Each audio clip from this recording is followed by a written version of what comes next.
오늘은 일본의 DJ가 직접 쓴 왜 J-POP은 세계에서 고립되어 버렸나 라는 칼럼을 소개해드릴게요. 이제까지 이상한 분석만 하는 일본 전문가들이랑 조금은 다르다는 생각이 드네요.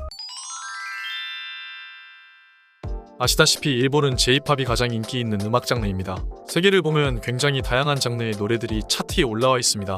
하지만 일본은 90% 이상이 일본에서만 듣는 J-POP이 차트를 독점하고 있습니다. 반대로 세계적으로 히트한 J-POP 곡이 있느냐 하면 거의 전무하다시피 합니다. 왜 일본의 J-POP이 세계에서 고립된 건지 한마디로 설명하자면 일본인은 계속해서 똑같은 음악만, 즉 J-POP만 듣고 살아왔기 때문입니다. 애니메이션이나 만화, 코미디 같은 분야들도 비슷한 이유를 꼽을 수 있겠지만 일본의 음악은 섬나라 특유의 갈라파고스와의 단점이 극명하게 보인다고 말할 수 있습니다. 해외 히트곡들에 비교했을 때 J-POP의 특징을 말해보자면 멜로디가 어린이용 같다, 가창력이 좋지 않은 가수가 많다, 고음에 치중된 사운드에 받쳐주는 점 사운드가 빈약하다, 리듬이 너무 많아서 춤추기에도 부적합하다, BPM이 너무 빠르고 정신없는 곡이 많다 등을 꼽을 수 있겠네요.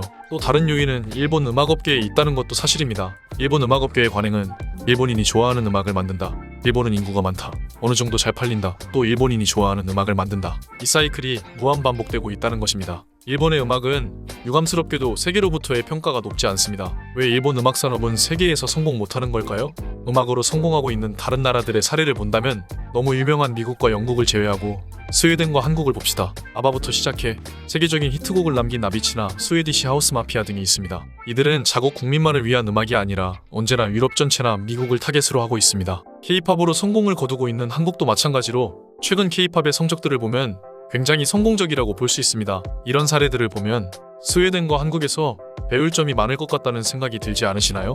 일본 음악업계는 일본에서 팔리면 그것만 만들어도 좋다라는 분위기밖에 없습니다. 앞서 말한 스웨덴이나 한국에 비해 인구가 많기 때문에 내수로만 팔아도 비즈니스가 성립하고 있었던 게 큰 이유이죠. 그래서 갈라파고스가 무조건 나쁘다고는 할 수 없겠지만 세계에서 활약하고 싶다고 생각하는 아티스트나 저 같은 DJ들에 있어서는 굉장히 마이너스적인 환경이라고 말할 수 있겠네요. 그 다음으로는 일본인에게 가장 부족한 것은 리서치와 연구입니다. 그 결과가 일본 음악씬이 세계 트렌드에서 뒤처지는 이유입니다. 일본 음악업계와 그것을 둘러싼 인간들은 특히나 새로운 음악을 듣지 않는다고 저는 개인적으로 생각합니다.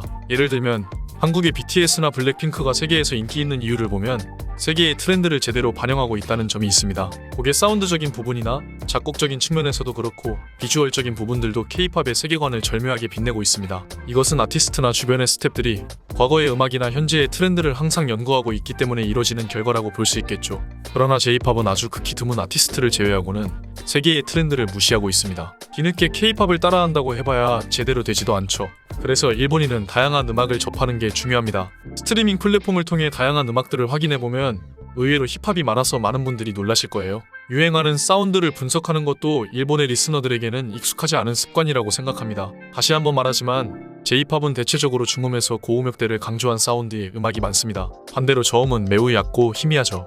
해외에서는 따라 부르기 쉬운 노래보다 춤출 수 있는 노래를 더 중요시합니다. 그러다 보니 사운드적인 부분이 매우 중요하죠. 이것도 노래방 중시의 J-팝이 세계에 받아들여질 수 없는 큰 이유 중에 하나입니다. 제 이야기들이 비관적으로 들리시나요? 저는 오히려 일본 음악씬의 부족한 부분을 지적하면서 앞으로의 세대가 조금이라도 일본에서 세계로 날아오를 수 있는 가능성을 제시하고 있다고 생각합니다. 물론 J-팝이 무조건 최고라고 생각하는 청취자나 아티스트들은 그대로 생각하고 살아가도 좋다고 생각합니다. 세계 어디에서나 간단히 음악을 들을 수 있는 시대에 글로벌 무대에서 활약하는 일본인 아티스트를 보고 싶다는 생각이 들지 않나요?